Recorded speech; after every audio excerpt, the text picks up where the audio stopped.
Hello नमस्कार, आपका स्वागत है पैरामेडिकल कोचिंग वाला के यूट्यूब चैनल पर। आज की क्लास जो है बेटा बहुत ही इम्पोर्टेंट होने वाली है, बहुत ज़्यादा इम्पोर्टेंट होने वाली है। क्योंकि बेटा ये जो क्लास है, ये जो डीएमएलटी फर्स्ट ईयर के जो अपने स्टूडेंट हैं, ठीक है? जो कि आरपीएमसी के थ्रू डीएमएलटी कर रहे हैं, ठीक है? आरपीएमसी के थ्रू जो फर्स्ट ईयर में अभी जो जिनका डीएमएलटी का एग्ज़ाम होगा, उनके लिए बहुत ज़्यादा इम्पोर्टेंट होने वाली है क्लास। क्यों इम्पोर्टेंट होगी सर क्लास? कि आज की क्लास में अपन जितने भी इम्पोर्टेंट क्वेश्चन्स होंगे, ठीक है?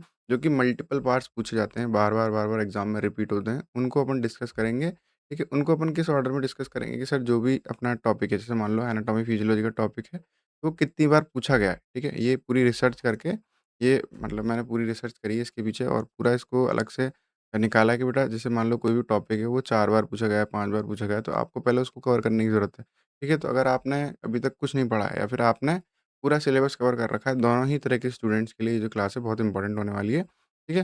तो अपन अपनी क्लास की तरफ चलते हैं, ठीक है? हाँ, तो अपनी क्लास की तरफ चलते हैं बेसिकली सर अपन आज की क्लास में जो है ये सब चीज़ें डिस्कस करने वाले हैं, ठीक है? आज की क्लास बहुत ज़्यादा इंपॉर्टेंट होगी। सर किसके लिए इंपॉर्टेंट है ये? ये जो डीएमएलटी फर्स्ट ईयर के जो स्टूडेंट हैं उन्हीं के लिए इंपॉर्टेंट है। बाकी तो जो सेकंड ईयर में हैं उनके लिए तो ज़्यादा कुछ खास इस क्लास का मतलब है नहीं, तो वो अभी भी स्किप कर सकते हैं इसको या फिर आपने थंबनेल देख के आपने इसको जॉइन ही नहीं करा होगा, ठीक है? तो इस क्लास में अपन ये सब डिस्कस करेंगे। डिस्कस किस तरीके से करेंगे कि बेटा पहले अपन जो है एग्ज़ाम मतलब जो इंपॉर्टेंट क्वेश्चन्स हैं उनको देखेंगे। फिर उसके बाद बेटा अपन देखेंगे कि सर जो भी री रीसेंट पास्ट वाला जो पेपर है, ठीक है? रीसेंट पास्ट वाला मतलब जैसे 25 का पेपर है, तो हर एक सब्जेक्ट का जो 25 का पेपर है, वो मैं आपको डिस्कस कराऊँगा, जिससे आपको पता लगे कि यार कितने क्वेश्चन जो है अपने पीवाईक्यू में से रिपीट हो रहे हैं, ठीक है? और इसमें पैटर्न भी बताऊँगा किस तरीके से जो है अपन को एग्ज़ाम को देखना है, किस तरीके से एग्ज़ाम को डिस्कस करना है। फिर जब अपना एग्ज़ाम पास आने लगेंगे, फिर अपन इसकी रिवीजन क्लास भी लाएँगे ताकि जिसने कुछ भी नहीं पढ़ा है, तो वो रिवीजन से थोड़ा बहुत तो कवर कर सके और वो एग्ज़ाम में अच्छे नंबर ला सके, ठीक है? तो ये सभी सब्जेक्ट के एग्ज़ाम में पूछे जाने वाले सवाल हैं, ठीक है? एग्ज़ाम में यही क्वेश्चन्स पूछे जाते हैं और मल्टीपल बार पूछे जाते हैं, इन्हीं को अपन डिस्कस करने वाले हैं, ठीक है? तो अपन पहला जो अपना टॉपिक है कौन-सा? एनाटॉमी फिजियोलॉजी बहुत इंपॉर्टेंट है बेटा, एनाटॉमी फिजियोलॉजी बहुत हार्ड भी है, सबसे ज़्यादा बैक जो है बच्चों के एना फिजियो में ही आती है, ठीक है? तो एनाटॉमी फिजियोलॉजी के जो टॉपिक्स हैं उनको अपन डिस्कस करेंगे, ठीक है? ये अपना पैटर्न रहेगा कि सर मैं आपको सबसे इम्पोर्टेंट टॉपिक्स बताऊँगा, उनमें से कौन से इम्पोर्टेंट टॉपिक्स हैं और कितनी बार वो पूछे गए हैं, तो ये सारी चीज़ें अपन डिस्कस करेंगे। तो सब लोग एक बार ध्यान से देखना बेटा। अब सर एनाटॉमी फिजियोलॉजी ऐसे तो बहुत बड़ा टॉपिक है, बहुत सारे सब्जेक्ट हैं उसमें, पर अपन हर एक टॉपिक को यहाँ पर कवर नहीं कर रहे हैं ना। यहाँ पे अपन देख रहे हैं जो इम्पोर्टेंट टॉपिक्स हैं उनको कवर कर रहे हैं। तो आप लोगों के किसी के दिमाग में सवाल आए कि सर आपने ये वाला टॉपिक मिस कर दिया, ये वाला टॉपिक मिस कर दिया। इसलिए मिस करा है बेटा क्योंकि एक तो प्रीवियस ईयर क्वेश्चंस में नहीं पूछा गया है और वो इतना रिलेवेंट भी नहीं है, इतना इम्पोर्टेंट भी नहीं है। हाँ, अगर एग्ज़ाम में आ जाता है तो आप उसको जैसे ऑप्शन जैसे मान लो अपने पास 7 क्वेश्चन आते हैं, ठीक है? उनमें से 5 क्वेश्चन होते हैं। तो 5 क्वेश्चन अपन को करने होते हैं। तो जो 2 क्वेश्चन है ना, उसमें से आप इसको स्किप कर सकते हो।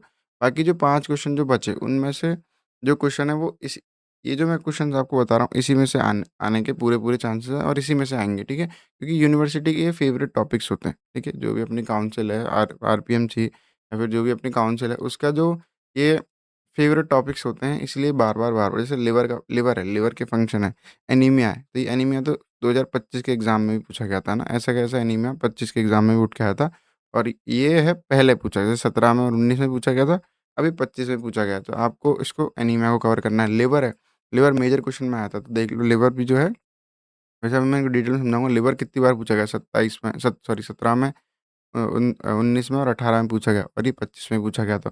तो ये पैटर्न जो है आपको अगर फ़ॉलो कर लोगे बेटा, ये जो क्वेश्चन ये जो टॉपिक मैंने बता रखा है, ऐसे ज़्यादा टॉपिक भी नहीं है कि सर बहुत ज़्यादा है कि कवर नहीं हो सकते। अभी तो अपने पास ठीक-ठाक 15 मतलब 20-25 दिन का टाइम है ही, ठीक है? तो इतने ज़्यादा टॉपिक भी नहीं है बेटा ये कि आप अपने इसको कवर ही नहीं कर सकें, ठीक है? तो इसलिए जो है इसको देखेंगे अपन ध्यान से, सारे टॉपिक्स को मैं आपको एक-एक, वन बाय वन बताता हूँ। ठीक है, सबसे पहले सेल बायोलॉजी बेसिकली अपन सेल के बारे में जिसमें पढ़ते हैं, ये तो ऑलमोस्ट गारंटीड होता है ना ये तो आता ही आता है, इसलिए मैंने यहाँ पे ब्रैकेट में ऑलमोस्ट गारंटीड भी लिख रखा है।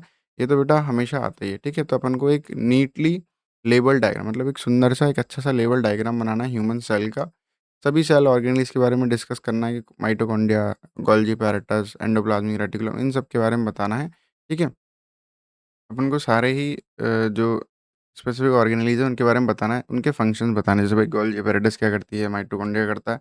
तो ये देख देख लो हर साल ये पूछा गया है, 17 में, 18 में, 19 में, 23 में, 24 में, 25 में भी इसका कोई ना कोई क्वेश्चन आया होगा, 25 में भी ये पूछा गया होगा, ठीक है? तो हर एक साल जो है ये ऐसा नहीं होता देखो ये अपनी जो आरपीएमजी है इसका मैं आपको ट्रेंड बता दूँ, आरपीएमसी जो है, ये ऐसे नहीं देखती बेटा कि यार ये तो मैंने पिछले साल क्वेश्चन पूछा है तो इसको मैं इस साल क्यों पूछूँ, ठीक है? ऐसे नहीं देखती। ये देखती है हॉट टॉपिक्स, इम्पोर्टेंट टॉपिक्स कौन से हैं बच्चे जिनकी नॉलेज बच्चे को होनी चाहिए, ठीक है? कि ये इम्पोर्टेंट टॉपिक है, जैसे लिवर एक इम्पोर्टेंट टॉपिक है तो इसकी नॉलेज, क्योंकि अगर आप अपन आगे जाके लिवर फंक्शन टेस्ट पढ़ते हैं, किडनी एक इम्पोर्टेंट टॉपिक है तो किडनी की नॉलेज होनी चाहिए क्योंकि अपन किडनी फंक्शन टेस्ट पढ़ते हैं, ठीक है? आगे जाके फिर अपन सेल बायोलॉजी इसके बारे में पढ़ते हैं तो सेल की नॉलेज होनी चाहिए। तो ये सब चीज़ें जो है अपनी ये मतलब आरपीएमसी देखती है। उसके बाद हेमेटोलॉजी और कार्डियोवास्कुलर, अब हेमेटोलॉजी क्या है, दोनों की तरफ कॉमन होता है, तो हेमेटोलॉजी के बारे में काफ़ी क्वेश्चन्स आते हैं, काफ़ी बारी पूछती है, ठीक है? जैसे composition of blood, function of blood, क्योंकि अपन अपने हेमेटोलॉजी अपना बेसिकली लैब में अपन हेमेटोलॉजी के सारे टेस्ट करते हैं, तो इसलिए क्या है, ये भी एक हॉट टॉपिक है इसके लिए। प्लाज़्मा के बारे में पूछेगी कि प्लाज़्मा क्या है? Detail notes on plasma, cellular elements, functions of blood component, हर एक ब्लड कंपोनेंट का क्या फंक्शन है, जैसे प्लाज़्मा क्या फंक्शन है, फिर फॉर्म्ड सेल का क्या फंक्शन है। ये भी 17 में, 18 में और 23 में आया है ना, तो ये भी बहुत इंपॉर्टेंट एक टॉपिक है, ठीक है? अभी रिसेंटली भी ये 25 में भी इसका 1-2 क्वेश्चन आपको देखने के लिए मिल जाएगा, ठीक है? उसके बाद ब्लड क्लॉटिंग, कोagulation का क्या मैकेनिज़्म है, ऐसे तो ये सेकंड ईयर का पार्ट है, पर ये फिजियोलॉजी में पूछ लिया जाता है। सेकंड ईयर का किसका पार्ट है बेटा ये? पैथोलॉजी का पार्ट है, पर फिजियोलॉजी में ब्लड क्लॉटिंग और कोagulation के बारे में पूछती है ना, 17 में, 18 में, 19 में पूछा गया। Anatomy and physiology of heart, ये भी हार्ट बहुत ज़्यादा इंपॉर्टेंट है बेटा। हार्ट के तो मल्टीपल टाइम क्वेश्चन, जैसे इंटरनल, एक्सटर्नल स्ट्रक्चर, ठीक है? डायग्राम, सिस्टमिक पल्मोनरी सर्कुलेशन, मतलब सर्कुलेशन के बारे में पूछ रही है, उसका डायग्राम पूछ रही है हार्ट का, ठीक है? इंटरनल और एक्सटर्नल स्ट्रक्चर, एक्सटर्नल मतलब बाहर से कैसा दिख रहा है, इंटरनल मतलब उसके जो डिफरेंट वॉल्स हैं, डिफरेंट उसके अपने चेंबर्स हैं, उनका डायग्राम, ठीक है? कंडक्शन सिस्टम कैसे भाई, एवी नोड, ऐसे नोड कैसे जो है हार्ट में कंडक्शन हो रहा है, कैसे हार्ट की पंपिंग हो रही है, वो सारी चीज़ें पूछती है। 17 में, 18, 24 में पूछा है। कार्डियक साइकिल क्या होती है बेटा, ठीक है? ये 17, 19 में और 23 में आई है ना, ये भी बहुत इंपॉर्टेंट टॉपिक होता है कार्डियक साइकिल, इसको भी आपको कवर करना है, ठीक है? उसके बाद जो ब्लड प्रेशर है, ठीक है? कौन-कौन से फैक्टर जो है अफ़ेक्ट करते हैं ब्लड प्रेशर को, उनका रेगुलेशन कैसे है, बैरोरिसेप्टर, ये बहुत ज़्यादा इंपॉर्टेंट टॉपिक है कि सर ब्लड प्रेशर को कैसे कम हो रहा है, कैसे ज़्यादा हो रहा है, उसको बैरोरिसेप्टर जो होते हैं वो कैसे कंट्रोल करते हैं, ठीक है? वो सारी चीज़ें अपन इसमें देखते हैं। फिर एनीमिया, ये भी इंपॉर्टेंट है क्लास, ये तो आया ही है ना 25 में भी, तो यहाँ पे इसमें 25 भी लिख सकते हो। ये तो रिसेंटली 25 का जो एग्ज़ाम हुआ था उसमें भी पूछा गया बेटा, है ना? कि एनीमिया का क्लासिफिकेशन एंड टाइप्स क्या-क्या होते हैं? कौन-कौन से टाइप का एनीमिया होता है? क्यों इम्पोर्टेंट है बेटा ये? क्योंकि अपने लिए इम्पोर्टेंट ज़्यादा है, क्योंकि अपन लैब वाले हैं, अपन हेमेटोलॉजी और ये सारी जो टेस्ट करते हैं, क्लिनिकल पैथोलॉजी में टेस्ट करते हैं, सीबीसी करते हैं, तो वहाँ पे पता होना चाहिए बच्चों को। अपन वहाँ पे भी एनीमिया के बारे में पढ़ते हैं, और यहाँ पे अपन ज़्यादा डिटेल में एनीमिया पढ़ते हैं, वहाँ पे सिर्फ़ अपन टेस्ट के बारे में पढ़ते हैं, ठीक है? उसके बाद रीनल एंड डाइजेस्टिव सिस्टम, अब रीनल भी बहुत इंपॉर्टेंट, क्योंकि अपन अपने आगे जाके रीनल फंक्शन टेस्ट और ये सब किडनी के बहुत सारे टेस्ट अपने इंपॉर्टेंट आते हैं, ठीक है? नेफ्रॉन का स्ट्रक्चर, यूरिन कैसे फॉर्म हो रहा है, ये फिजियोलॉजी में आ गया, नेफ्रॉन का स्ट्रक्चर जो है एनाटॉमी में आ गया, ठीक है? तो लेवल डायग्राम, अपन को डायग्राम का बहुत ज़्यादा ध्यान रखना है बेटा। Anatomy in physiology is all about diagrams, ठीक है? जितने आप अच्छे से डायग्राम बना के आंसर लिखोगे उतने अच्छे नंबर मिलेंगे, ठीक है? साथ में मैकेनिज़्म ऑफ ग्लोमेरुलर फ़िल्ट्रेशन, ठीक है? यूरिन का फ़ॉर्मेशन हो रहा है, ठीक है? कैसे यूरिन का फ़ॉर्मेशन होता है सर? और लेबल डायग्राम बनाना है अपन को नेफ्रॉन का, कैसे ग्लोमेरुलर फ़िल्ट्रेशन में से कैसे फ़िल्ट्रेशन हो रही है, सेलेक्टिव रीअब्ज़ॉर्प्शन क्या होता है और एक्सक्रीशन क्या होता है? जो पीसीटी, डीसीटी है, वहाँ पे क्या-क्या चीज़ें रीअब्ज़ॉर्ब हो रही हैं, क्या-क्या चीज़ें वहाँ पे एक्सक्रीट हो रही हैं, कौन-कौन सी चीज़ को वापस सेलेक्टिवली रीअब्ज़ॉर्ब कर रहा है, कौन-सी उसमें रिलीज़ कर रहा है, एक्सक्रीट कर रहा है, वो सारी चीज़ें अपनी इसमें आती हैं, ठीक है? Stomach and gastric and digestive juices के बारे में, ठीक है? तो gross structure of stomach, stomach के कितने पार्ट होते हैं, उनके सारे स्ट्रक्चर अपन को पढ़ना है with composition, function of gastric juices, ठीक है? जो गैस्ट्रिक जूसेस है, उनका फंक्शन क्या है, उसमें एचसीएल होता है, म्यूकस होता है, ठीक है? काफ़ी सारी चीज़ें, पेप्सिन, काफ़ी सारी चीज़ें जो गैस्ट्रिक जूस में होती हैं, तो उनके क्या-क्या फंक्शन होते हैं, और पैनक्रियाटिक जूस, ठीक है? पैनक्रियाटिक जूस में जैसे लाइपेज, अमाइलेज हो गया, उनके क्या फंक्शन है, किसको वो डाइजेस्ट कर रही हैं, कैसे मतलब जैसे ग्लूकोज़ को किस में डाइजेस्ट कर रही हैं, ठीक है? तो डिफरेंट जैसे लाइपेज़ है, वो किसको डाइजेस्ट कर रही है, तो हर एक चीज़ का, हर एक उसका अपन को फंक्शन इसमें पता होना चाहिए। पर यही टॉपिक आपको मेजरली पहले कवर करना है। फिर उसके बाद आपको मान लो टंग पे जाना है, सलाइवरी ग्लैंड पे जाना है, तो वो आप बाद में जा सकते हो। पहले आपको जो है स्टमक का ग्रोस फंक्शन पता होना चाहिए बेटा। उसके बाद जो है गैस्ट्रिक जूस और पैनक्रियाटिक जूस के बारे में पता होना चाहिए। तो ये कितनी बार पूछा गया देखो, 17 में, 18 में, 23 में, 24 में। एक 19 में नहीं आया बस ये ना, इसमें 25 में भी आया होगा कहीं न कहीं। अब फंक्शन ऑफ लिवर ये पूछा गया है 25 में, ठीक है? मतलब 17 में पूछा गया है, 19 में। लिवर बहुत ज़्यादा इंपॉर्टेंट, लिवर की एनाटॉमी, फिजियोलॉजी पूरी पढ़नी है आपको। वैसे तो यहाँ functions of liver multiple times पूछा जा चुका है, पर आपको इसकी पूरी एनाटॉमी, फिजियोलॉजी पढ़नी है, ठीक है? लिवर बहुत इंपॉर्टेंट है। उसके बाद histology and Moscow musculoskeletal system, ठीक है? मस्कुलोस्केलेटल सिस्टम जिसमें पूरा अपना मस्कुलर सिस्टम होता है, और हिस्टोलॉजी, हिस्टोलॉजी के बारे में मतलब उस जो टिश्यू की जो स्टडी होती है उसको अपन हिस्टोलॉजी बोलते हैं। तो टिश्यू की स्टडी और जो मस्कुलोस्केलेटल सिस्टम पूरे मसल्स के बारे में अपन यहाँ पर डिस्कस करते हैं, ठीक है? तो डिफरेंट टाइप, अब ये बहुत एक इंपॉर्टेंट टॉपिक है कि सर कितने तरह के डिफरेंट डिफरेंट तरह के जो है अपने एपिथेलियल टिश्यू है, कनेक्टिव टिश्यू है, मस्कुलर नर्वस टिश्यू है, तो इनके बारे में अपन को देखना है, इनका डायग्राम बनाना है कि सर एपिथेलियल टिश्यू कैसा दिखता है, मस्कुलर टिश्यू कैसा दिखता है, स्केलेटल मस्कुलर के भी अब डिफरेंट टाइप्स होते हैं अपने, ठीक है? स्ट्राइटेड, नॉन स्ट्राइटेड, कार्डियक, ये डिफरेंट तरीके जो ये आपको अच्छे से कवर करना है। देखो 17 में, 18 में, 19 में, 24 में इतनी बार ये पूछा गया है, ठीक है? Physiology of muscle contraction appeared in 17 और 19, ठीक है? तो मसल कॉन्ट्रैक्शन कैसे, मसल कॉन्ट्रैक्शन थ्योरी जिसको अपन बोलते हैं ना, मसल कॉन्ट्रैक्शन थ्योरी आपने पढ़ी होगी, ये पूछा गया है ना, ये 25 में भी पूछा गया है। तो आप देख लो पीवाईक्यू में से कितने सारे क्वेश्चन उठ-उठ के आ रहे हैं। अगर यही मैं आपको 25 के पहले पीवाईक्यू करा रहा होता, तो ये क्वेश्चन भी मैंने आपको बताया होता, ठीक है? तो ये उसमें पूछा गया होता। ऐसे मैंने उस टाइम बताया भी था, है ना? जब मैं खैर मैंने एनाटॉमी उस टाइम नहीं बताई थी, पर एनाटॉमी अपन इस टाइम पढ़ेंगे, है ना? जब मैं आपको डिटेल में पढ़ाऊँगा तो ये हर एक जो टॉपिक होगा, मसल कॉन्ट्रैक्शन थ्योरी, ये मैं आपको एक अपनी वन शॉट के अंदर सारी चीज़ें पढ़ाऊँगा, ठीक है? तो आप चैनल को सब्सक्राइब कर लेना ताकि जैसे ही क्लास आए तो आपको पता लग जाए, ठीक है? साइनोवियल जॉइंट्स, ठीक है? क्लासिफिकेशन एंड स्ट्रक्चर, जो साइनोवियल जॉइंट्स हैं, उनका क्लासिफिकेशन देखते हैं और उनका स्ट्रक्चर देखते हैं, ठीक है? तो 17 में, 19 में पूछा गया है, ठीक है? साइनोवियल जॉइंट्स बहुत इंपॉर्टेंट है, इसका डायग्राम बनाना है, साइनोवियल फ्लूइड क्या है, साइनोवियल फ्लूइड जो है किससे मिलके बना हुआ है, ठीक है? और वो क्या काम कर रहा है, उसका फंक्शन क्या है, ये सारी चीज़ें अपन इसमें डिस्कस करते हैं। फिर उसके बाद है एंटीगोमेट्री एंड रिप्रोडक्टिव सिस्टम, ठीक है? हाँ, एंटीगोमेट्री मतलब बेसिकली इसमें स्किन आती है ना, तो एंटीगोमेट्री एंड रिप्रोडक्टिव सिस्टम, ठीक है? एंटीगोमेट्री एंड रिप्रोडक्टिव सिस्टम के बारे में, जैसे anatomy and function of skin. अब स्किन का डायग्राम बहुत इंपॉर्टेंट है, उसकी एनाटॉमी और फंक्शन क्या-क्या है स्किन के, वो अपन को यहाँ पे देखना है, ठीक है? Level diagram of skin layers, different उसकी लेयर हैं, डर्मिस, एपिडर्मिस, ठीक है? उनको अपन को देखना है, फिजियोलॉजिकल रोल और किसका क्या रोल है, कहाँ पे कौन-सी ग्लैंड प्रेज़ेंट, स्वेट ग्लैंड्स कहाँ होती हैं, सेबेशियस ग्लैंड्स कहाँ होती हैं, उनका क्या काम होता है। 17 में, 19 में, 18 में, 23 में पूछा गया है कितनी बार। मेंस्ट्रुअल साइकिल, ये रिप्रोडक्शन में सबसे इम्पोर्टेंट कौन-सा होता है बेटा? मेंस्ट्रुअल साइकिल होती है, जो कि 17 में, 19 में पूछा गया। स्पर्मेटोजेनेसिस, जो कि फिजियोलॉजी में, ये भी बहुत ज़्यादा इम्पोर्टेंट है, ठीक है? अब male reproductive, female reproductive system अगर आ जाता है, तो आप वैसे भी कर दोगे ना, क्योंकि वो आप अपन ने स्टार्टिंग से बचपन से पढ़ा है, ये पार्ट होते हैं। पर जो इम्पोर्टेंट टॉपिक है वो कौन से बेटा? क्योंकि अपन यहाँ पे इम्पोर्टेंट टॉपिक्स को डिस्कस कर रहे हैं, तो सबसे इम्पोर्टेंट टॉपिक्स कौन से बेटा? कि सर स्पर्मेटोजेनेसिस और मेंस्ट्रुअल साइकिल तो आपको रिप्रोडक्शन में से किसी भी हालत में से पढ़ के जानी है। ये मल्टीपल टाइम्स पूछ रहे हैं। बाकी उसके बाद शॉर्ट नोट्स में से सबसे ज़्यादा बार-बार पूछे जाने वाले क्वेश्चन कौन से हैं? जैसे कि न्यूरॉन का डायग्राम बहुत इंपॉर्टेंट है, ठीक है? 17 में, 19 में, 23 में, 24 में आया, ठीक है? लिम्फ नोड का स्ट्रक्चर और फंक्शन इंपॉर्टेंट है कि लिम्फ नोड जो होता है, उसका कैसे स्ट्रक्चर होता है, उसका फंक्शन क्या होता है? लिम्फ नोड बहुत इंपॉर्टेंट होता है, क्योंकि ये थोड़े-से अनयूजुअल होते हैं ना, अपन इनको रेगुलर बेसिस पे नहीं पढ़ते हैं।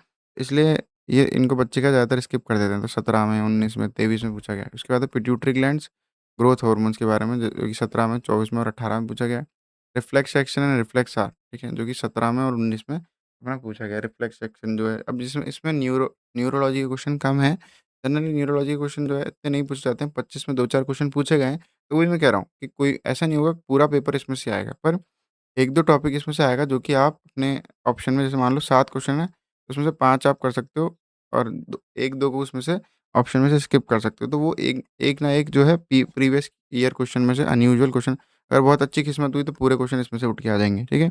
फिर भी अगर एक आध क्वेश्चन तो हो सकता है इसमें से बाहर आ जाए, तो वो एक आध क्वेश्चन आपको नंबर लेने से नहीं रोक सकता, क्योंकि अपने पास हमेशा 2 क्वेश्चन का ऑप्शन होता है। 2 क्वेश्चन अगर बाहर से आ भी जाएँ तो अपन उनको स्किप कर सकते हैं। पर आपको ये जो क्वेश्चन है सारे सही से कवर होने चाहिए अगर अच्छे नंबर लाने हैं। तो यहाँ पे आप देख लो बेटा सब लोग, पेपर क्लियर दिख रहा होगा। पीडीएफ मैं आपको इसकी, अपना टेलीग्राम चैनल है, ठीक है? इस क्लास के जस्ट नीचे डिस्क्रिप्शन में अगर जाओगे तो आपको टेलीग्राम चैनल का जो है लिंक मिल जाएगा, तो वहाँ से आपको इसकी पीडीएफ मिल जाएगी। तो ये जो है अपना कब का पेपर है, ध्यान से देखना। ये सर ये जुलाई 25 का पेपर है, मतलब ये अभी तक के जो क्वेश्चन्स हैं उनमें इंक्लूड नहीं करे गए थे क्वेश्चन। ये मैंने आपको एक्स्ट्रा बताने के लिए कराया, तो ये वाले जो क्वेश्चन है ये भी आपको कवर करना है। जुलाई 25 का ये पेपर है। जैसे कि anatomy and function of liver, देखो ये क्वेश्चन तो मिला था अपन को, मैंने आपको बताया था, ठीक है? इसके बाद न्यूरोमस्कुलर जंक्शन जो है अपना, ये न्यूरोमस्कुलर जंक्शन उसी का पार्ट है, ठीक है? मतलब जो मसल का अपन ने पढ़ा था, मसल कॉन्ट्रैक्शन थ्योरी, यहीं पर जो है न्यूरोमस्कुलर जंक्शन भी अपन पढ़ते हैं। तो ये भी अपना पीवाईक्यू में से इंक्लूड हो गया, ठीक है? डायबिटीज़ मेटाबोलाइटिस जो है फिजियोलॉजी, ये थोड़ी-सी, खैर ये तो हर बार इंपॉर्टेंट टॉपिक होता ही है, ये अपन उसमें भी पढ़ते ही हैं। ये डायबिटीज़ मेलाइटिस आप एक बार कवर कर सकते हो, तो ठीक है। तो अपना एक और एक्स्ट्रा क्वेश्चन क्या मिला, सिर्फ डायबिटीज़ अपन को कवर करनी है, ठीक है। उसके बाद मसल कॉन्ट्रैक्शन थ्योरी तो ये आएगी, ठीक है। Explain the physiology of muscle contraction theory, तो ये भी अपना रिपीटेड क्वेश्चन है। आर्टरीज़ और वेन, ये तो अपन बचपन से पढ़ते आ रहे हैं। कार्डियक आउटपुट, टेस्ट बड्स और फंक्शंस ऑफ किडनी, किडनी के फंक्शन ये मैंने आपको बता ही दिए। टेस्ट बड्स जो है बेटा, टेस्ट बड ये मैंने बोला था ना एक्स्ट्रा टंग्स वाला पार्ट है, ठीक है?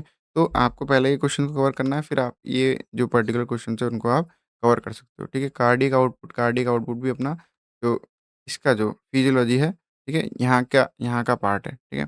जो अपन ने यहाँ पे देखा था ना बेटा, इसकी जो फिजियोलॉजी है, ठीक है, जो यहाँ पे ये कार्डिक साइकिल है, इसी के अंदर जो है अपन कार्डिक आउटपुट भी पढ़ते हैं, ठीक है? तो ये भी अपना रिपीटेड क्वेश्चन हो गया भाई, कितना जो है ब्लड पंप हो रहा है, कितना एक बार में पंप मतलब बॉडी में सप्लाई हो रहा है। उसके बाद है डिफाइन एनीमिया। अब एनीमिया के बारे में अपन देख ही लिया, आयरन डेफिशिएंसी एनीमिया। एनीमिया ये भी रिपीटेड क्वेश्चन है सर, पीवाईक्यू में पूछ रखा है, ठीक है?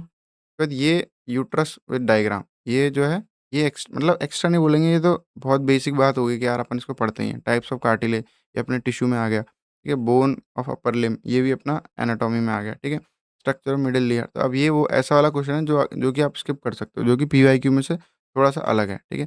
बाकी क्रेनियल नर्व्स, ये तो इंपॉर्टेंट टॉपिक है। ये रिफ्लेक्स आर्क, देखो रिफ्लेक्स आर्क है, ये भी पीवाईक्यू में से पूछा गया। क्रेनियल नर्व मैंने आपको बताया, क्रेनियल नर्व तो इंपॉर्टेंट होती है, ठीक है। तो क्रेनियल नर्व को आपको पढ़ना है, ये भी इंपॉर्टेंट पार्ट है, ठीक है। उसके बाद जो रीसेंट पास्ट में पूछे गए हैं उनको आप देख सकते हो, जैसे मिडल ईयर और इनको देख सकते हो। पर ये जैसा ऐसा क्वेश्चन है जो कि आपको स्किप करना होता है, ठीक है। बाकी इनमें से ये वाला भी आप स्किप कर सकते हो। बाकी तो पूरा क्वेश्चन जो है, या फिर ये वाला करके ये वाला स्किप कर सकते हो, ठीक है। तो पूरा जो पेपर है पीवाईक्यू में से ही आया है एक तरह से, ठीक है। तो ये मैं आपको यहाँ पे समझाने की कोशिश कर रहा हूँ कि ऐसा नहीं है ये पूरा पेपर पीवाईक्यू में से आएगा, मतलब 90% जो है पेपर मान लो, या 90 टू 80% जो है, ठीक है, 80 टू 90% जो है बेटा पेपर पीवाईक्यू में से आता है, ठीक है। पर कुछ जो क्वेश्चंस होते हैं, जैसे ये कुछ जो क्वेश्चन है, जैसे ये एक आध बार पूछ रखे होंगे पीवाईक्यू में, आपको मिल जाएंगे क्वेश्चन, पर जो मैंने यहाँ पे आपको बताया है, ये है मोस्ट इम्पोर्टेंट क्वेश्चन्स हैं ये, ठीक है। ये जो क्वेश्चन जो मैंने लिखे हैं ना, अगर आप हर एक प्रीवियस ईयर क्वेश्चन को पेपर को उठा के पढ़ोगे, तो आपको कहीं न कहीं क्वेश्चन सब जगह मिल जाएँगे। डायबिटीज़ आपको आसानी से मिल जाएगी, टेस्ट बर्ड्स आपको मिल जाएँगे। पर यहाँ पे जो मैंने आपको लिस्ट बताई, ये सबसे इम्पोर्टेंट क्वेश्चन है जो कि आपको पहले कवर करना है। तो देख लो आप, जो मैंने आपको क्वेश्चन बताया उसमें से जो है अपना 80-90% पेपर कवर हो रहा है। तो इसलिए बहुत ज़्यादा इम्पोर्टेंट होता है। तो कोई भी आपका कलीग है उसके साथ अपनी क्लास को शेयर करना, ताकि उसको पता लग जाए, ठीक है। अब चलते हैं अपन हेमेटोलॉजी एंड ब्लड बैंकिंग में से। अब देखो, हेमेटोलॉजी और ब्लड बैंकिंग और क्लिनिकल पैथोलॉजी, इनमें जो टॉपिक्स होते हैं वो मिक्स होके आते हैं। मतलब हेमेटोलॉजी के टॉपिक्स जो हैं क्लिनिकल पैथोलॉजी में आ जाएँगे, ठीक है? हेमेटोलॉजी के टॉपिक है बेटा वो क्लिनिकल पैथोलॉजी में आ जाएँगे, और जो क्लिनिकल पैथोलॉजी के टॉपिक्स है वो हेमेटोलॉजी में आ जाएँगे, ठीक है? तो इसमें जो है मैं आपको दोनों को रिलेट करके बताऊँगा, ठीक है? हेमेटोलॉजी में क्या है, सबसे पहले हीमोग्लोबिन के एस्टिमेशन बहुत ज़्यादा इंपॉर्टेंट होते हैं। सालीज़ मेथड, रैपकिन मेथड, ऑटोमेटेड है, फिर जो अपना स्पेसिफिक ग्रेविटी मेथड होता है। तो ये इनके मेरिट्स और डीमेरिट्स आपको पढ़ने हैं ना, ये बहुत एक हॉट टॉपिक है, बहुत बार-बार पूछा जाता है, ठीक है?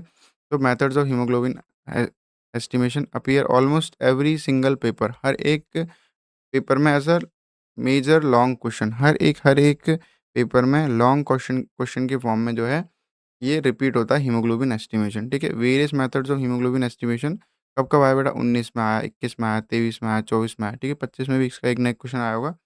कोर फोकस क्या है कि अपन को डिफरेंट जो मेथोडोलॉजीज़ हैं, जैसे कि सालीज़ मेथड, सिन-मीथोग्लोबिन मेथड, ड्रैपकिन मेथड या ऑटोमेटेड मेथड, इनको इनको एक्सप्लेन करना होता है। उसका मन करेगा तो सायन मीथोग्लोबिन को डिटेल में पूछ सकता है, उसका मन करेगा ड्रैपकिन को मतलब ड्रैपकिन, सायन मीथोग्लोबिन एक ही होता है।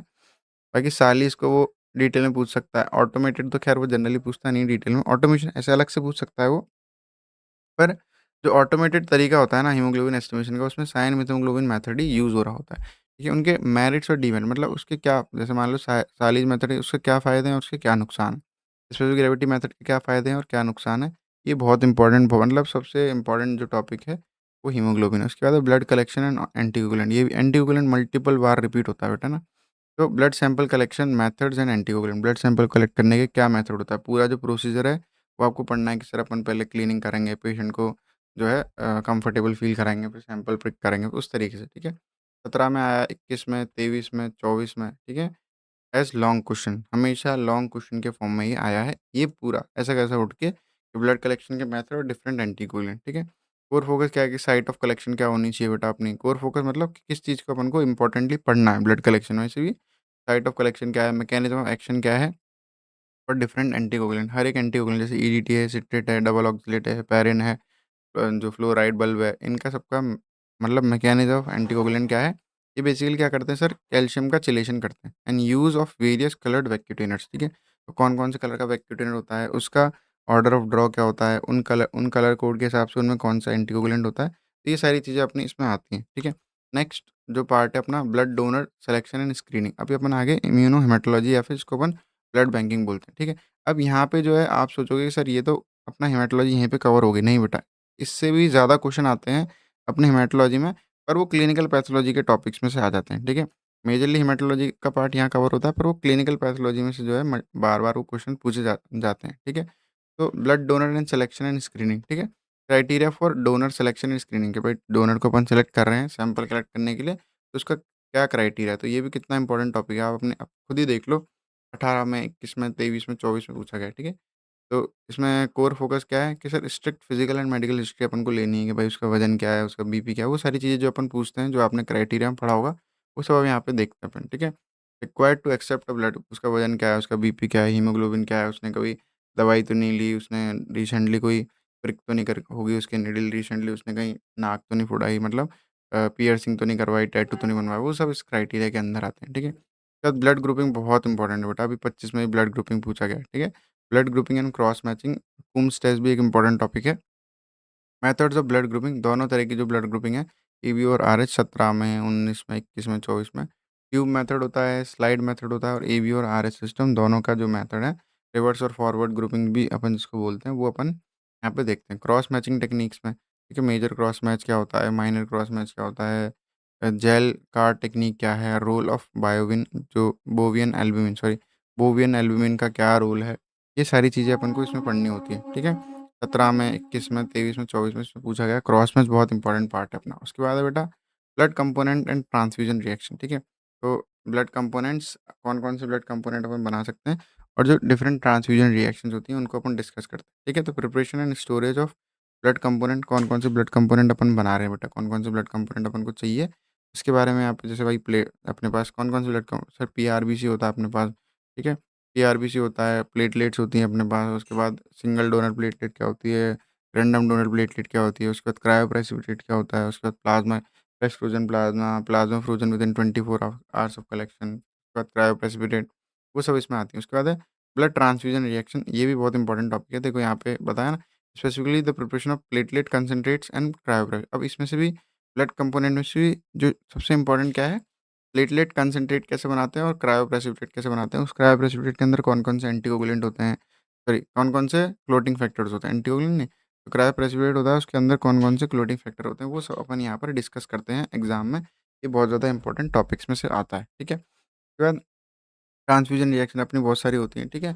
Acute haemolytic transfusion reaction, delayed haemolytic transfusion reaction, cardiac overload हो जाता है। ये सब अपनी जो डिफरेंट, इसमें भी अपने एक्यूट में फिर डिफरेंट डिफरेंट आती है अपने, है ना? Acute, non haemolytic, fibril transfusion reaction होती है, ठीक है? तो वो अपनी डिफरेंट डिफरेंट आती हैं।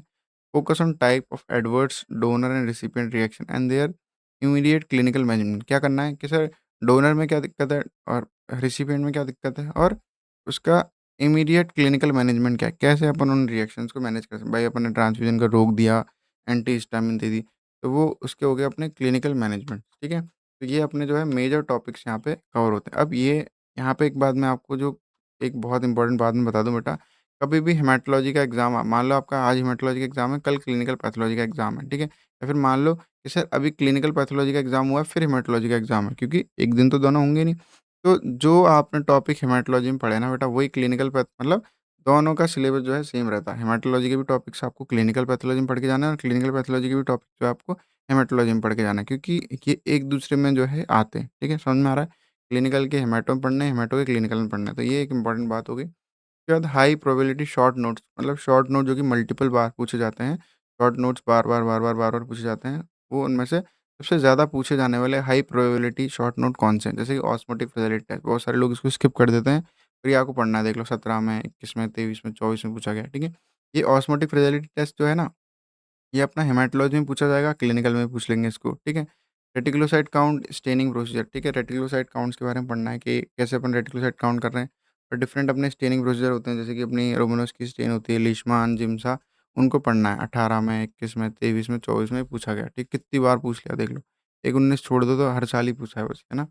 सिकलिंग टेस्ट बहुत इंपॉर्टेंट है, या फिर टेस्ट फॉर आरबीसी सिकलिंग 19 में, 21 में, 23 में। इस साल भी आने के इसके बहुत चांसेस हैं, पिछले साल 25 में भी आया था, है ना? तो ये कितनी बार पूछा गया? कुम्स टेस्ट, डायरेक्ट और इनडायरेक्ट कुम्स टेस्ट बार-बार, बार-बार पूछा जाता है। 17 में, 19 में और 21 में ही पूछा गया था, ठीक है? Preparation and staining of peripheral blood film, ठीक है? जो पीबीएफ होता है उसका प्रिपरेशन और उसकी स्टेनिंग कैसे करते हैं, ठीक है? उसमें क्या-क्या डिफेक्ट हैं, जो पीबीएफ है वो कैसे खराब हो मतलब उसमें कोई भी एरर्स आएँगे तो वो कैसे दिखेंगे, उसका डायग्राम बनाना है पीबीएफ का, वो टंग शेप की होती है वो बताना है। किसमें 23 में और 24 में पूछा गया है।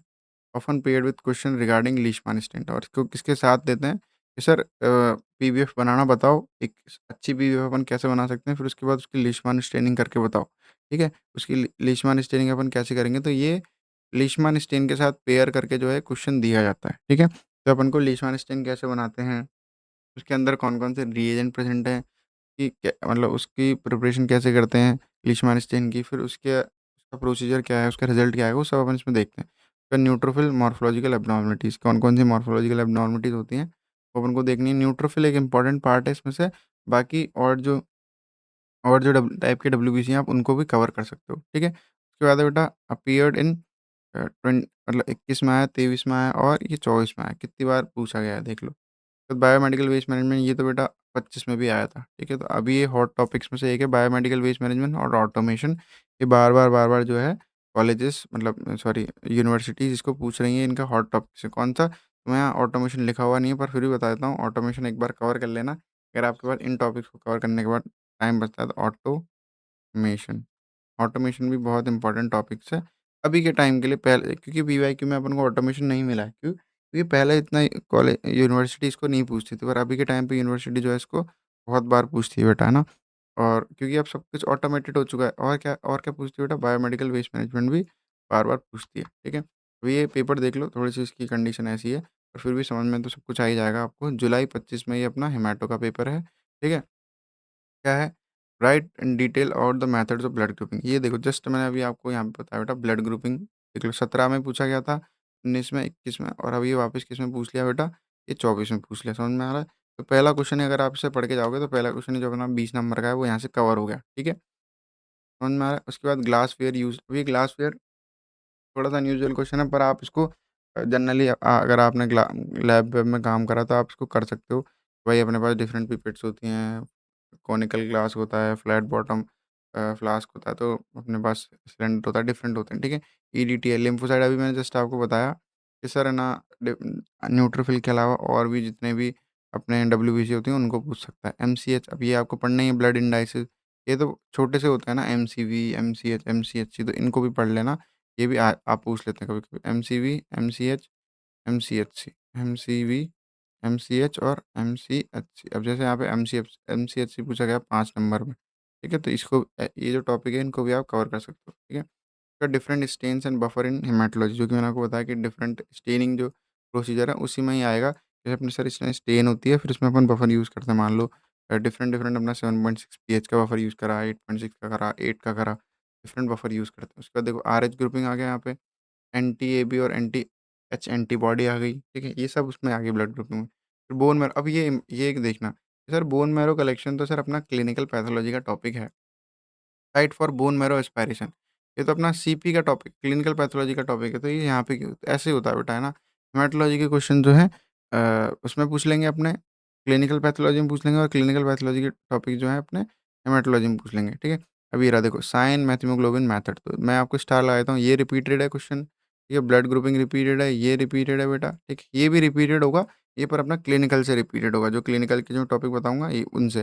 देख लो बायोमेडिकल जो है 20 नंबर का क्वेश्चन है, ऐसा का ऐसा उठ के आया बेटा 20 नंबर का क्वेश्चन। तो पूरी क्लास अगर आप सही से देखोगे तो आपको सब समझ में आ जाएगा कौन से टॉपिक पढ़ने हैं, कौन से नहीं टॉपिक पढ़ने हैं, ठीक है?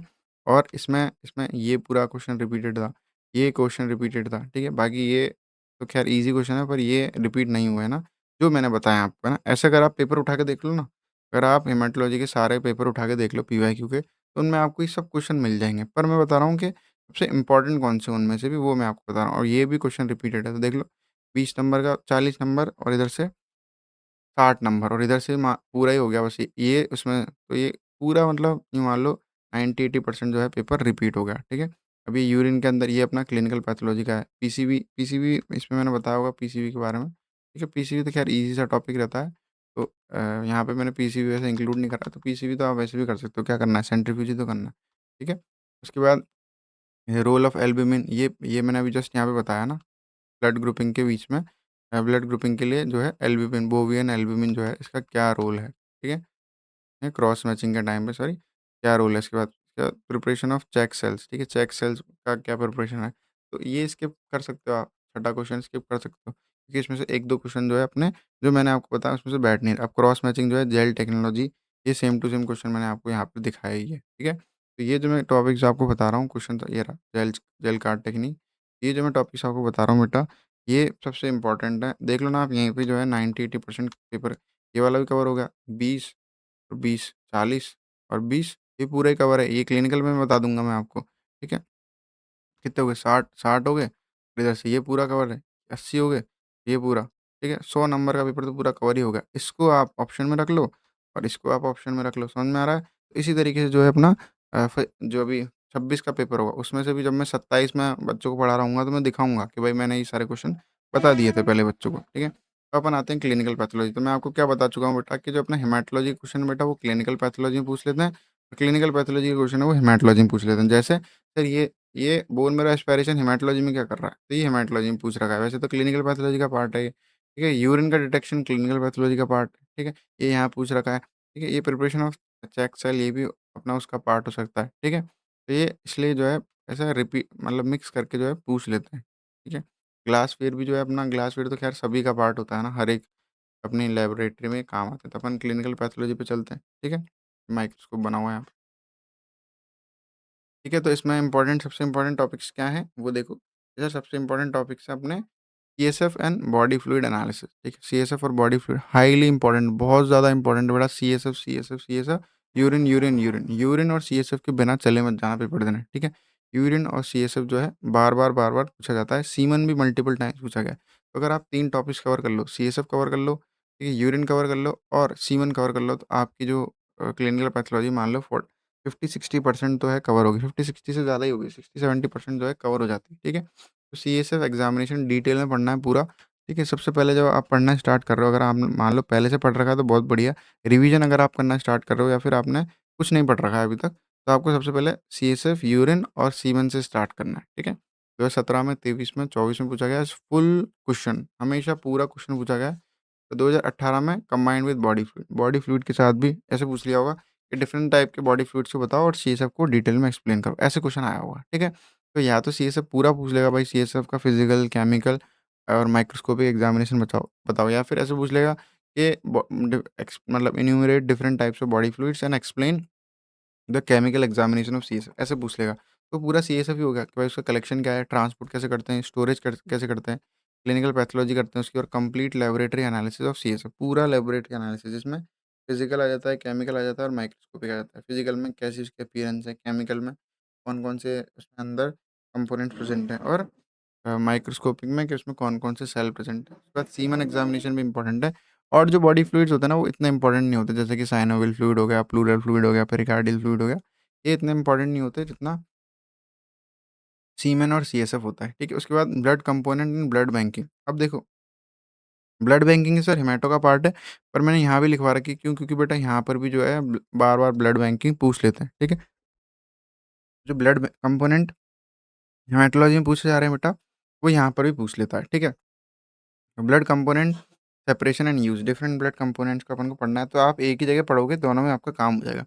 17 में पूछा है, 21 में पूछा है, 23 में पूछा है, 24 में पूछा है। यूनिवर्सिटी ऐसी है, पता नहीं क्लिनिकल के टॉपिक हेमेटो में पूछ लेती है, हेमेटो के टॉपिक क्लिनिकल में पूछ लेती है, ठीक है? तो यहाँ पे तो मैंने लिख भी रखा है, this is one of the most consistently asked long form question, बार-बार, बार-बार जो है ब्लड कंपोनेंट सेपरेशन और उनके यूज़ जो हैं 17 में है, 21 में है, 23 में है, 24 में है, हर एक एग्ज़ाम में इसको पूछा जा चुका है, ठीक है?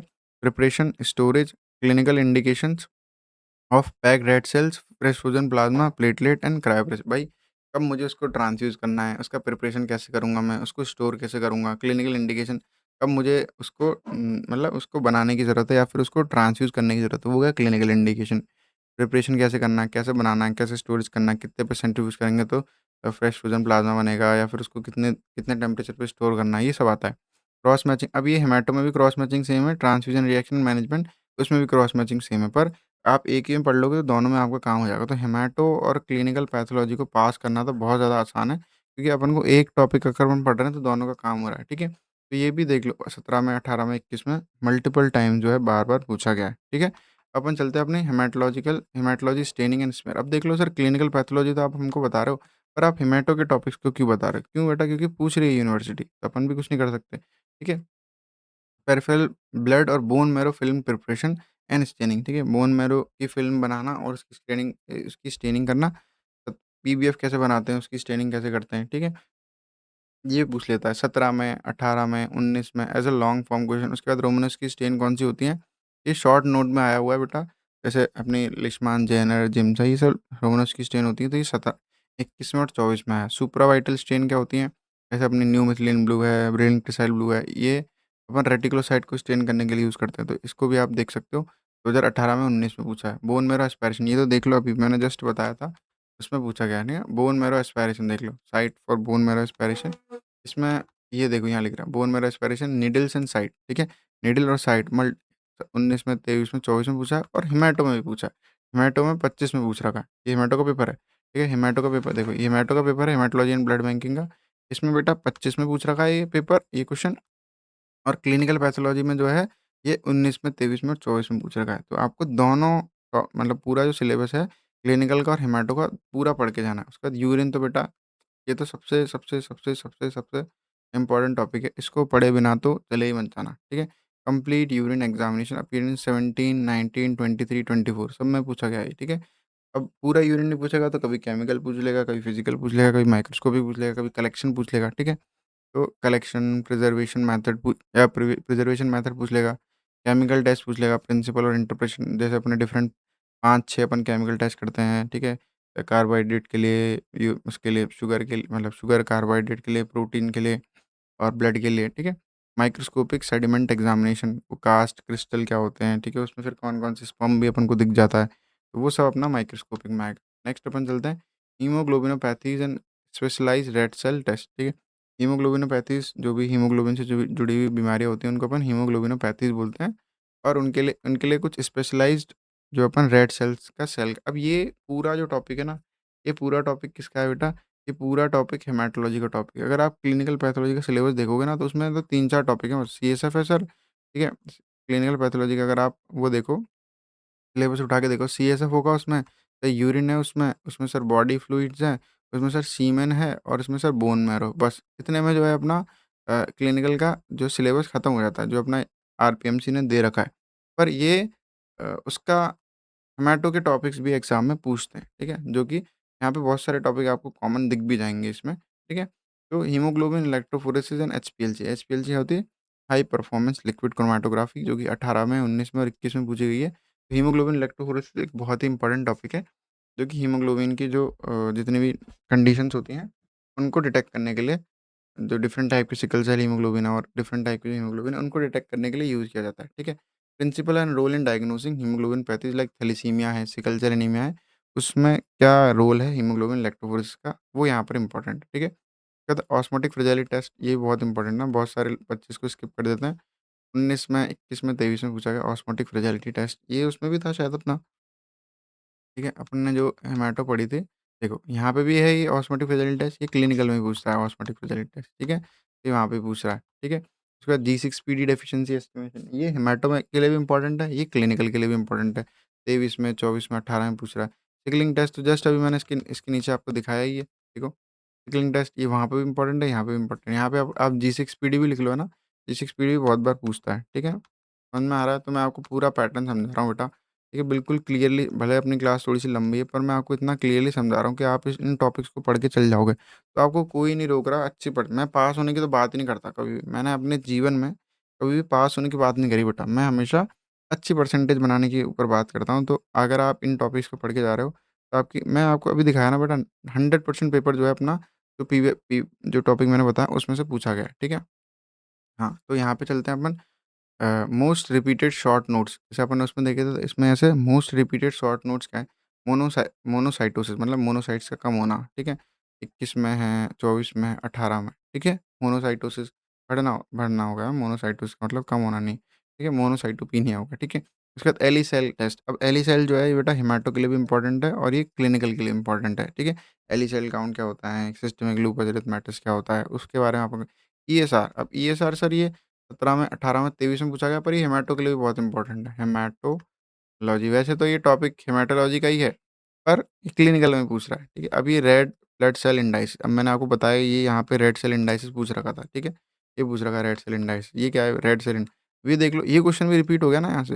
ये क्वेश्चन भी रिपीट हो गया कि सर रेड सेल, इसमें से 2 क्वेश्चन तो आप कर ही सकते हो आसानी से। रेड सेल इंडाइसिस जो है बेटा कितना इंपॉर्टेंट है बेटा, अब मतलब अपीयर्ड रिपीटेडली अक्रॉस 18 में, 19 में, 21 में, 23 में, 24 में, 25 में भी देख लो आप। 25 में अभी जिसमें ना एमसीएचसी अभी जस्ट दिखाया मैंने आपको, जो कि हेमाटो में पूछा गया है। तो एमसीएचसी रेटिकुलोसाइट काउंट हेमाटो में भी पूछ रहे हैं बेटा इसको। 17-21 में ये क्लिनिकल में भी पूछा गया है। ये सार बहुत इंपॉर्टेंट है। 17, 18, 23 में पूछ रहे हैं इसको क्लिनिकल में, और इसको हेमाटो में भी पूछ रहे हैं, ठीक है? उसके बाद टेस्ट फॉर कोल्ड एग्लूटिनेशन, ठीक है? कोल्ड एग्लूटिनेशन के लिए टेस्ट जो है अभी रिसेंटली इसको पूछने लगे हैं 23 में और 24 में, तो ये आपको पढ़ना है ना। कोल्ड एग्लूटिनेशन जो है बेटा 23 में और 24 में अभी इसको रीसेंट पास्ट में पूछने लगे हैं। पहले ये ज़्यादा नहीं पूछा गया है, तो अभी इसको आपको पढ़ना है। तो ये भी अपने क्या है, यूनिवर्सिटी के लिए हॉट टॉपिक्स में से एक हो गया, ठीक है? अब क्लिनिकल का जो है पेपर देख लो, यहाँ से पूरा पेपर जो है आपको, जो मैंने अभी तक क्वेश्चन बताया, इसलिए मैंने पता ये 25 वाला पेपर इसमें इंक्लूड नहीं करा है, ताकि मैं आपको बता सकूँ कि प्रीवियस ईयर में से जो है पेपर कितना ज़्यादा यहाँ पे पूछा जा रहा है। तो ये ऑफिशियल पेपर है ना, Rajasthan state allied health care council का जो अपना ऑफिशियल पेपर है, जो मैं आपको दिखा रहा हूँ, जुलाई 25 का पेपर है, ठीक है? तो write down indication of semen analysis, explain its physical and microscopy, ये रहा क्वेश्चन देख लो। ऐसा कैसा क्वेश्चन है यहाँ पे दिख रहा है। अभी ऐसा भी नहीं है मेरा पूरा, मैंने यहाँ पे आपको सिलेबस बता दिया। सिलेबस तो बहुत दो 4-5 पन्नों का सिलेबस है ना, पूरा सिलेबस भी नहीं है। इंपॉर्टेंट क्वेश्चन बताएँ, ये देख लो सीमेन ये पूछ रखा, ठीक है? तो अपन स्टार लगाते जाएँगे कौन-कौन से क्वेश्चन रिपीट हुआ है, ठीक है? तो ये क्वेश्चन रिपीट हुआ है पूरा, तो 20 नंबर अपन को यहाँ से मिल गए। 20 नहीं तो चलो इसमें से 15 मान लो, ठीक है? Foetal haemoglobin estimation. अब ये फीटल हीमोग्लोबिन एस्टिमेशन जो है, ये इम्पोर्टेंट पार्ट है। इसको अपन इलेक्ट्रोफोरेसिस से भी कर सकते हैं, या फिर इसको अपन एल्कलाइन डीनेचुरेशन मेथड से भी कर सकते हैं। ये अभी तक एक भी बार मैंने इंक्लूड नहीं करा है, तो ये एक एक्स्ट्रा जो है आप इसको कर सकते हो, ठीक है? ये एक्स्ट्रा हो गया बेटा। अपने जो मैंने ऐसे तो ये मल्टीपल बार, अगर आप पीवाईक्यू उठाओगे, तो मल्टीपल बार ये रिपीट हुआ क्वेश्चन है, ठीक है? ये मल्टीपल बार जो है रिपीट हुआ क्वेश्चन है, और मैंने इसको जो है र इसको इंक्लूड नहीं करा है, क्योंकि इतना बार भी रिपीट नहीं होगा कि अपनी इम्पोर्टेंस क्रिएट करे, ठीक है? उसके बाद केमिकल टेस्ट ऑफ प्रोटीन, ये रिपीट हुआ क्वेश्चन है। क्यों सर? क्योंकि ये उसमें अभी अपन ने देखा केमिकल एग्ज़ामिनेशन में पूछा गया है, ठीक है? तो यूरिन का जो अपन ने यहाँ पे देखा, यूरिन में यहाँ पे केमिकल एग्ज़ामिनेशन में आता है, तो ये हो गया केमिकल टेस्ट फॉर प्रोटीन। उसके बाद define haematocrit and method of estimation. Haematocrit क्या होता है? पीसीवी को तो अपन हेमाटोक्रिट बोलते हैं, ठीक है? इसको बेटा पीसीवी को तो अपन हेमाटोक्रिट बोलते हैं। तो पीसीवी जो है अपना इम्पोर्टेंट है ना, पीसीवी जो है यहाँ पे रिपीट हो रहा है। पीसीवी शायद मैं उसमें बता दिया था आपको पीसीवी, तो पीसीवी आपको इसमें एक्स्ट्रा ऐड करना है। पीसीवी पैक्ड सेल वॉल्यूम जो है इसमें आपको ऐड करना है। मैंने यहाँ पे आपको एक भी बार नहीं बताया ना पीसीवी, इसमें भी नहीं बताया था क्या मैंने पीसीवी? हाँ, तो जो आपको इसको पीसीवी को जो है यहाँ पे 6th पॉइंट करके ऐड कर लो, है ना? क्या ऐड करके? 6th पॉइंट करके, ठीक है? तो पीसीवी क्योंकि 2-3 बार रिपीट हो गया है, तो वैसे तो पीसीवी क्या है आसान होता है, इसलिए मैंने इंक्लूड नहीं करा होगा। तो पीसीवी इसी को अपन हेमाटोक्रिट बोलते हैं, हेमाटोक्रिट। तो इसको भी आपको कवर करना है ना, पीसीवी और हेमाटोक्रिट भी आपको कवर करना है। मल्टीपल बार ये भी रिपीट हो रखा है, 25 में भी ये रिपीट हुआ है। तो ये वाला जो क्वेश्चन है आपका, अगर आप मतलब ये वाला जो क्वेश्चन इसको आप अगर अपना अपने क्वेश्चन की तरह से पढ़ के जा रहे हो, स्किप कर सकते हो, वैसे तो मैंने आपको बता ही दिया। उसके बाद ईओसिनोफिलिया, सिकलिंग टेस्ट अभी अपन ने देखा, ये रिपीट हो रहा है। ईओसिनोफिलिया ये सारे मैंने आपको स्टार्टिंग में बोल दिया कि डब्ल्यूबीसी जितने बढ़ रहे कम हो रहे हैं सब इंक्लूड हो जाएँगे। सालीज़ मेथड ये अपना रिपीट हुआ क्वेश्चन है। इंडिकेशन ऑफ यूरिन एग्जामिनेशन ये अपना रिपीट हुआ क्वेश्चन है। भाई यूरिन एग्जामिनेशन अपन क्यों कर रहे हैं? ठीक है? मूत्र परीक्षण के संकेत क्या हैं? क्या-क्या संकेत हो सकते हैं कि अपन को यूरिन, भाई उसको डिफरेंट-डिफरेंट कंडीशन हो रही है, यूरिन मतलब यूरिन में ब्लड आ रहा है, तो वो सारे इसके संकेत हो सकते हैं। अब ये क्वेश्चन जो है, अभी के टाइम का क्वेश्चन है। अभी के टाइम मतलब अभी रिसेंटली पूछा जाता है ये। तो ब्लड बैंक की क्या ऑर्गनाइज़ेशन है, क्वालिटी कंट्रोल क्या है, ठीक है? अगर आपको लास्ट तक क्वेश्चन नहीं आ रहे ना बेटा, तो आप इस क्वेश्चन को अपनी नॉलेज के हिसाब से, क्या आपने ब्लड बैंक देखी होगी, उस नॉलेज के हिसाब से जो है आप कर सकते हो, ठीक है? तो ये एक अपना क्वेश्चन थोड़ा-सा अनयूजुअल क्वेश्चन हो गया, ठीक है? बाकी कोल्ड एग्लूटिनेशन मैंने आपको जस्ट अभी दिखाया है, ठीक है? कोल्ड एग्लूटिनेशन मैंने आपको यहाँ पे जस्ट अभी दिखाया है, तो ये रिपीट हुआ क्वेश्चन है। रिवर्स ब्लड ग्रुपिंग का पार्ट हो गया, प्लेटलेट काउंट अपना इसका पार्ट हो गया, ठीक है? क्रायोप्रेसिपिटेट अभी मैंने आपको दिखाया, ईएसआर मैंने अभी आपको दिखाया, ठीक है? तो ये वाला क्वेश्चन है और ये वाला क्वेश्चन है, ठीक है? हेमाटोक्रिट क्योंकि मैंने अभी तक एक बार आपको नहीं बताया था, तो ये दोनों जो क्वेश्चन है या फिर हेमाटोक्रिट मान लो कि क्योंकि मैं पहले आपको बता चुका हूँ, ये वाला क्वेश्चन है जो आप स्किप कर सकते हो। बाकी जो 100% जो पेपर है बेटा, वो आप मेरे बताए हुए क्वेश्चन में से ही, मेरे बताए हुए टॉपिक्स में से ही यहाँ पे पूछा गया है, ठीक है? तो अपनी जो क्लास है वो यहीं पे ख़त्म हो रही है, ठीक है? तो हाँ, तो इस क्लास को बेटा शेयर कर देना जो भी डीएमएलटी फर्स्ट ईयर में है, डीएमएलटी फर्स्ट ईयर के जो स्टूडेंट हैं उनको शेयर कर देना। पूरी क्लास को देखना स्टार्टिंग से एंड तक। जब भी आपको खैर अब तो एंड आ ही गया है, तो बहुत सारे बच्चों ने स्टार्टिंग में हटा दी होगी। पर फिर भी सारे क्वेश्चन बहुत ज़्यादा इंपॉर्टेंट है। इस क्लास की जो पीडीएफ है आपको पीसीडब्ल्यू कोचिंग, ठीक है? मैं यहाँ पे लिख के बता देता हूँ, कहाँ पे लिखूँ? यहाँ पर लिख देता हूँ। इस क्लास की जो पीडीएफ है बेटा आपको कहाँ मिलेगी? दिख रहा है क्या ये? नहीं दिख रहा है, ठीक है? ये भी नहीं दिख रहा है, यहाँ पे लिख देता हूँ मैं। इस क्लास की जो पीडीएफ है यहाँ लिख दूँ क्या मैं? यहाँ पे जगह नहीं है, यहाँ लिख देता हूँ मैं पीसीडब्ल्यू कोचिंग। पीसीडब्ल्यू कोचिंग जो है अपना टेलीग्राम चैनल है, उस पे मिल जाएगी। जस्ट मैं इस क्लास के बाद जो है आपको मिल जाएगी। आपको कुछ नहीं करना है, डिस्क्रिप्शन में जाना है और आपको वहाँ पे क्लिक करोगे तो आपको जो है टेलीग्राम चैनल का लिंक मिल जाएगा, ठीक है? तो ये बहुत ज़्यादा इंपॉर्टेंट टॉपिक है।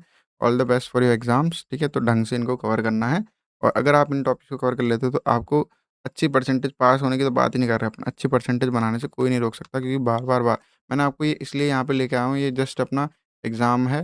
राजस्थान पैरामेडिकल काउंसिल का जो अपना एग्ज़ाम होता है, उसमें से मैंने आपको यहाँ पे फैक्ट चेक दिखाया है कि भाई कौन-कौन से मतलब आपने जो मैंने जो क्वेश्चन बताए, उनमें से बार-बार जो क्वेश्चन्स हैं वो रिपीट हो रहे हैं, ठीक है? तो आज की क्लास यहीं पे खत्म होती है।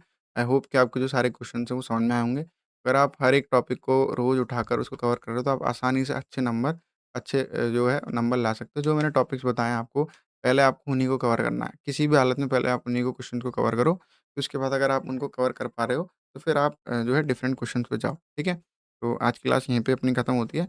इन क्वेश्चन्स को मैं खुद भी आपको आगे जो मैराथन क्लास होंगी, हर एक मतलब एक अपनी 3 घंटे की क्लास होगी जिसमें मैं पूरी हेमाटोलॉजी, फिर एक 3 घंटे की क्लास होगी, उसमें पूरी मैं क्लिनिकल पैथोलॉजी वो आपको समझा रहा हूँगा। तो नेक्स्ट क्लास मतलब जो नेक्स्ट क्लास होगी इसकी, उसका नोटिफ़िकेशन आपके पास आ जाएगा, तो चैनल को जो है सब्सक्राइब कर लेना और वीडियो को लाइक कर देना। थैंक यू सो मच और जो भी डीएमएलटी कर रहे हैं, उनके साथ शेयर कर देना। थैंक यू बेटा।